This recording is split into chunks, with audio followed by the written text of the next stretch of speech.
Hello friends, welcome to ICS platform. आज है 31 जुलाई और 31 जुलाई के करेंगे हम करंट अफेयर के MCQ। लेक्चर स्टार्ट करने से पहले चैनल को सब्सक्राइब और बेल आइकन प्रेस करना ना भूलें और वीडियो पूरा देखें। चलो लेक्चर स्टार्ट करते हैं। First question, what is Coronil recently seen in news. देखो आप इनको तो जानते होंगे, ये हमारे रामदेव बाबा और इनकी अभी आप इमेज में बॉडी देख रहे होंगे। क्या बॉडी बनाई है, खली भी इनके आगे फेल हो जाएगा। इनकी बॉडी देखकर खली भी डर जाएगा, क्या बॉडी बनाई है। बट ये बॉडी इनकी योगा से नहीं है, ये बॉडी बनी है पैसे से। और पैसा क्यों आया? क्योंकि ये है एक बिजनेस टाइकून बन गए और पतंजलि प्रोडक्ट को बेच के इनने बड़ा पैसा कमाया और लोगों को झूठ बोल कर एडवर्टाइजमेंट, मिसलीडिंग एडवर्टाइजमेंट किया। कोरोना के टाइम पर एक इनकी टैबलेट आई थी। कोरोना के टाइम इन्होंने ऐड निकाला कि हमारी जो टैबलेट है कोरोनिल, जिसका नाम है कोरोनिल, ये टैबलेट आपको कोविड-19 से बचाएगी। किससे बचाएगी? कोविड-19 से आपका बचाव करेगी। और कोविड-19 जो आपका कोरोना हो रहा है उससे बीमारी का इलाज हो जाएगा। किससे? कोरोनिल से। ठीक है। अब ये टैबलेट बड़ी बिकी कोरोना के टाइम। इसी को देखते हुए इंडियन मेडिकल जो एसोसिएशन है उसने केस लगा दिया इनके ऊपर कि ये मिसलीडिंग एडवर्टाइजमेंट कर रहे हैं without any research on tablet. They are claiming that Coronil tablet is the diagnosis of the corona. ये बोल रहे हैं ऐसा, पर ये गलत है। इन्हें कोई रिसर्च नहीं करी है, कोई रिसर्च पेपर नहीं है इनके पास, ये झूठ बोल रहे हैं। देन आफ्टर अभी लेटेस्ट दिल्ली हाईकोर्ट का डिसीजन आया है जिसमें रामदेव बाबा को बोला गया है कि जितने भी एडवर्टाइजमेंट हैं रिलेटेड टू कोरोनिल टैबलेट के, वो सोशल मीडिया से रिमूव कर दिया जाए। जल्दी से जल्दी आप इन एडों को रिड्यूस करें, मतलब रिड्यूस क्या, खत्म करते जितने भी ऐड हैं, क्योंकि इसको बोलते हैं मिसलीडिंग एडवर्टाइजमेंट। इससे पब्लिक मिसलीड हो रही है। आपने तो पैसा कमा लिया जितना कमाना था, बट लोगों को झूठ बोल के तो मत चीज़ें दो। इन्होंने कई प्रोडक्ट झूठ बोलकर बेचे हैं। एक प्रोडक्ट नहीं है, इनके कई प्रोडक्ट हैं, तो ध्यान देना। ठीक है, अच्छे हैं, कुछ प्रोडक्ट अच्छे भी हैं इनके, ऐसा नहीं है। जैसे टूथपेस्ट हो गया, वो टूथपेस्ट अच्छा है इनका, और कई सारे प्रोडक्ट है जो अच्छे भी हैं, बट झूठ बोल के अगर बेचना है वो गलत है। चलते अपन नेक्स्ट क्वेश्चन पर। नेक्स्ट क्वेश्चन है, what is MQ-9B recently seen news. देखो ये क्या है, एक अनमेन्ड एरियल व्हीकल है। मैंने आपको प्रीवियस लेक्चर में भी बता चुका हूं इसके बारे में। अनमेन्ड एरियल व्हीकल है। अनमेन्ड एरियल व्हीकल क्या होते हैं? ऐसे व्हीकल जो कि हवा में चलते हैं विदाउट एनी पायलट, बिना पायलट के, सिर्फ ओनली रिमोटली जो चलते हैं। जैसे ड्रोन होता है, ड्रोन रिमोट से चलता है, ऐसे ही अनमेन्ड एरियल व्हीकल जो कि रिमोट से चलते हैं, that is called unmanned aerial vehicle. But ये जो अनमेन्ड एरियल व्हीकल है इसको बोलते हैं हाई एल्टीट्यूड लॉन्ग एंडुरेंस, और we can say HALE short में। और ये अमेरिका का है। किसका है दोस्तों? अमेरिका का अनमेन्ड एरियल व्हीकल है। UAV है। क्लियर? अब ये न्यूज़ में क्यों है दोस्तों? इंडिया इसको इंपोर्ट करना चाहती है। इंडिया इंपोर्ट करेगी इसको, MQ-9B जो हाई एल्टीट्यूड पर उड़ता है अनमेन्ड एरियल व्हीकल, इसको इंपोर्ट करेगी इंडिया। और कितने इंपोर्ट करेगी? 31 इंपोर्ट करेगी। इसको अप्रूवल मिल गया है। किससे? डिफेंस एक्विजिशन काउंसिल से अप्रूवल मिल गया है। और 31 MQ-9B हमारे इंडिया में आएंगे जो कि अमेरिका से खरीदे जाएंगे। समझ में आया मेरी बात? अब 31 में से 15 तो जाएंगे नेवी के पास, 15 नेगी नेवी, और जो 16 होंगे, 16 मिलेंगे, वो मिलेंगे आर्मी को और एयरफोर्स। याद रखोगे तो इसका आंसर क्या है? It is unmanned aerial vehicle. क्या दोस्तों? Unmanned aerial vehicle. चलते हैं नेक्स्ट क्वेश्चन पर। नेक्स्ट क्वेश्चन है, which day is observe as world nature conservation day 2024। देखो ये डे पड़ता है दोस्तों 28 जुलाई को वर्ल्ड नेचर कंजर्वेशन डे पड़ता है। ठीक है, ऑब्जर्व किया जाता है। अब इस 2024 में इस डे की थीम क्या थी? तो थीम याद रखना है, इसकी थीम बहुत इंपॉर्टेंट होती है, मैं आपको हर लेक्चर में बताता हूं, हर डे की थीम। इसकी थीम थी connecting people and plant, exploring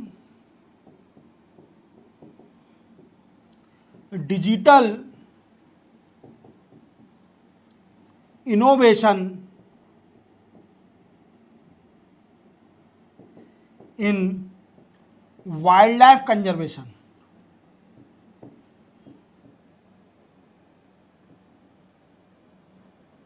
याद रखोगे, याद रखोगे, ये थीम थी, थोड़ी बड़ी है, याद कर लेना, ठीक है। पीपल और प्लांट को कनेक्ट करना है, फिर उसको इनोवेशन, डिजिटल इनोवेशन टेक्नोलॉजी को ढूंढना है जो कि वाइल्ड लाइफ कंजर्वेशन में कंट्रीब्यूट करेंगी। सिंपल है, याद हो जाएगी, ठीक है। 28 जुलाई को ये दिन पड़ता है। क्लियर, चलते हैं अपन नेक्स्ट क्वेश्चन पर। नेक्स्ट क्वेश्चन है विच डे सेलिब्रेट है international day of friendship day 2024।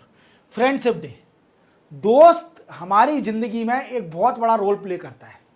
अगर फ्रेंड ना हो तो जो भी हमारी सोशल लाइफ है वो बड़ी खराब हो जाएगी।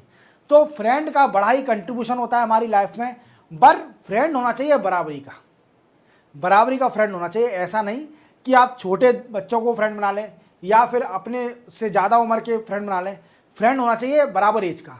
तो उसमें क्या है कि हमारी जो वे ऑफ टॉकिंग होती है वो किसी तरह की भी हो सकती है।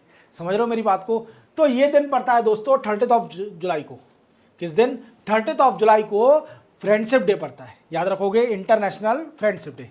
याद रखोगे तो अपने दोस्तों को 30 जुलाई को आपने कल यस्टरडे आपने सेलिब्रेट किया कि हैप्पी फ्रेंडशिप डे, पर नहीं करा होगा तो बहुत अच्छी बात है, क्योंकि बचपन में हम तो बड़ा करते थे, बैंड लाते थे लोगों के लिए, फ्रेंडों के लिए बैंड, या हमारे फ्रेंड हमको बैंड देते थे गिफ्ट में, तो वो अलग बात है। चलते हैं अपन नेक्स्ट क्वेश्चन पर। नेक्स्ट क्वेश्चन है which company launch new jewellery business in the name of इंद्रिया। देखो, एक कंपनी है वो क्या कर रही है कि ज्वेलरी बिजनेस में कूदने जा रही है, और क्या नाम है? इंद्रिया। इंद्रिया नाम से एक ज्वेलरी बिजनेस स्टार्ट किया है आदित्य बिरला ग्रुप ने।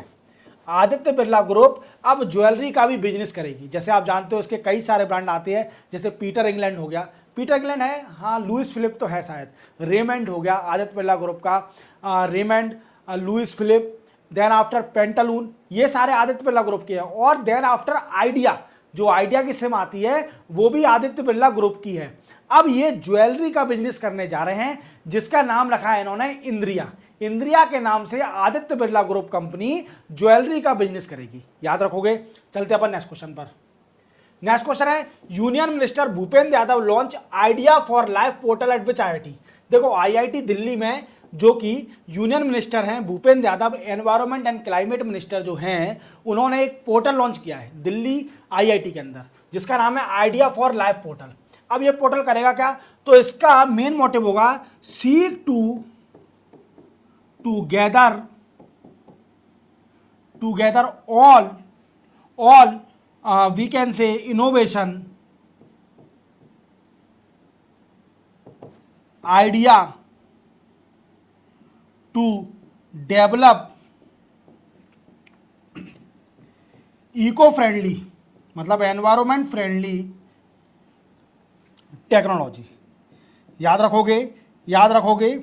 और अगर आपके पास कोई ऐसा इनोवेटिव आइडिया है जो कि इको फ्रेंडली टेक्नोलॉजी को बना सकता है, प्रोडक्ट एंड सर्विस बना सकता है जो कि इको फ्रेंडली होगी, एनवायरमेंट फ्रेंडली होगी, तो आप इस पोर्टल में जाइए, अपना आइडिया सबमिट कर दीजिए। अगर आपको अप्रूवल मिल जाता है, गवर्नमेंट से फंड मिल जाएगा, आप अपने सपने को साकार कर लेना, आपका स्टार्टअप खुल जाएगा। याद है। चलते अपन नेक्स्ट क्वेश्चन पर। नेक्स्ट क्वेश्चन है which country will host Asian man cricket cup 2025। देखो दोस्तों, आप देख पा रहे होंगे ये है गौतम गंभीर, और ये है अभी इंडिया के मैन क्रिकेट टीम के हेड कोच, और ये है सूर्य कुमार यादव। सूर्य कुमार यादव, जब सूर्य चमकता है तो इसके सामने कोई भी नहीं आता, क्योंकि सूर्य की रोशनी इतनी तेज होती है कि अच्छे अच्छे बॉलर भी पिट जाते हैं, अच्छे अच्छे बॉलर भी पिट जाते हैं। तो सूर्य कुमार यादव जी जो कि T20 के कैप्टन हैं, T20 इंडियन टीम के कैप्टन हैं। क्लियर? सूर्य कुमार यादव। अब इसी के साथ क्या हुआ कि जो एशियन क्रिकेट काउंसिल है, जिसके हेड कौन है? अमित शाह जी के लड़के जय शाह। जयसाजी ने 2025 का जो एशियन कप होगा वो किस टीम में होगा डिसाइड किया है। तो वो क्या है, वो होगा इंडिया के अंदर, और इंडिया के अंदर होगा। पर एक बात समझ में नहीं आई सर, एक चीज़ समझाइए कि रोहित शर्मा कप्तान है एशिया कप का, मतलब what I means Indian cricket team का, तो यहाँ पर सूर्य कुमार यादव का नाम क्यों आ रहा है। दोस्तों एक और बात याद रखना, जो 225 का एशियन कप होगा, जो एशिया का कप होगा क्रिकेट का कप, वो होगा T20 फॉर्मेट में। किसमें होगा? T20 फॉर्मेट में होगा। और T20 फॉर्मेट में होगा तो as you know that Jadeja, Virat और रोहित शर्मा ने रिटायरमेंट ले लिया, अब वो T20 नहीं खेलेंगे, और सूर्य कुमार यादव को नया कप्तान बना दिया है T20 क्रिकेट टीम का, मैन क्रिकेट टीम का। तो इस बार 2025 में तैयार रहना, एशिया कप फिर से जीत के आएंगे, जैसे हमने श्रीलंका में जीता था एशिया कप, श्रीलंका को ही हराकर, श्रीलंका के अंदर ही, और रोहित शर्मा कप्तान थे, याद रखोगे। चलते अपन नेक्स्ट क्वेश्चन पर। नेक्स्ट क्वेश्चन है, Rohan Bopanna belong to which sport. देखो आप इनको जानते होंगे, ये टेनिस के प्लेयर हैं। अब ये न्यूज़ में क्यों है रोहन बोपन्ना, तो इन्होंने रिटायरमेंट डिक्लेयर कर दिया है। इन्हें बोल दिया है कि मैं रिटायरमेंट ले लूंगा आफ्टर पेरिस ओलंपिक 2024 के बाद जब खत्म होगा, वैसे ही मैं रिटायरमेंट ले लूंगा, रोहन बोपन्ना। और ये इंडियन टेनिस प्लेयर हैं, याद रखना, ठीक है, न्यूज़ में आ सकता है।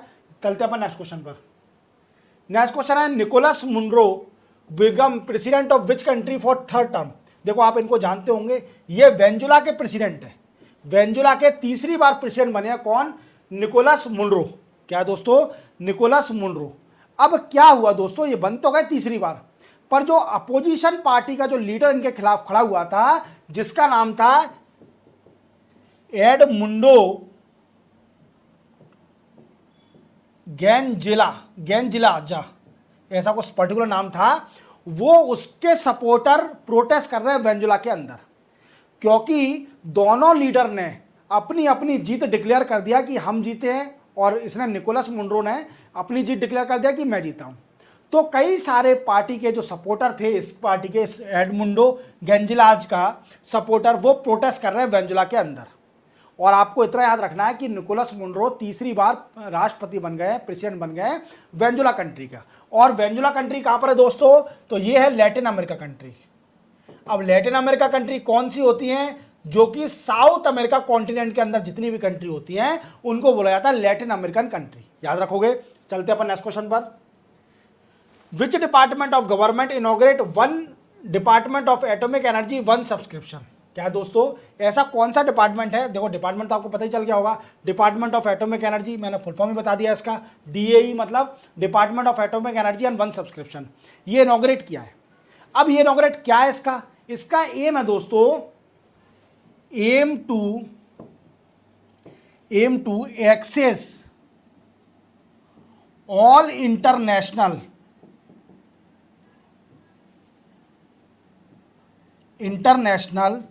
एंड नेशनल रिसर्च पेपर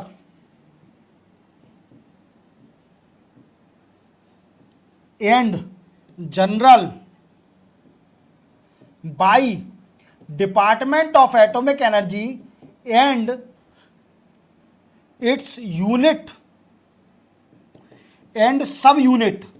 इसकी यूनिट है अप्रॉक्सीमेटली इंडिया में 60 इसकी यूनिट है। तो इसका एम है कि डिपार्टमेंट ऑफ एटॉमिक एनर्जी और इसकी जितनी भी यूनिट है वो इंटरनेशनल और नेशनल रिसर्च पेपर को एक्सेस कर सकें, और जो जनरल है इंटरनेशनल और नेशनल को एक्सेस कर सकें। समझ में आ गया? तो इसको याद रखना, 1 DAE 1 सब्सक्रिप्शन, याद रखोगे। चलते अपन नेक्स्ट क्वेश्चन पर। नेक्स्ट क्वेश्चन है, which commission has been honoured with JEF global water tech award. देखो JEF का फुल फॉर्म क्या है, global energy and environment foundation, याद रखोगे। और इसने अवार्ड किसको दिया है, वो दिया है सेंट्रल वाटर कमीशन को। किसको मिला है? सेंट्रल वाटर कमीशन को ग्लोबल वाटर टेक अवार्ड में दिया गया है। समझ में आया मेरी बात को? इसी के साथ 31 जुलाई के करंट अफेयर के एमसीक्यू कंप्लीट होते हैं। चैनल को सब्सक्राइब और बेल आइकन प्रेस करना ना भूलें और हमेशा वीडियो पूरा देखें जिससे आपकी नॉलेज एक्सपांड हो। मिलते हैं हम कल 1 अगस्त को नए करंट अफेयर एमसीक्यू के साथ। तब तक के लिए जय हिंद।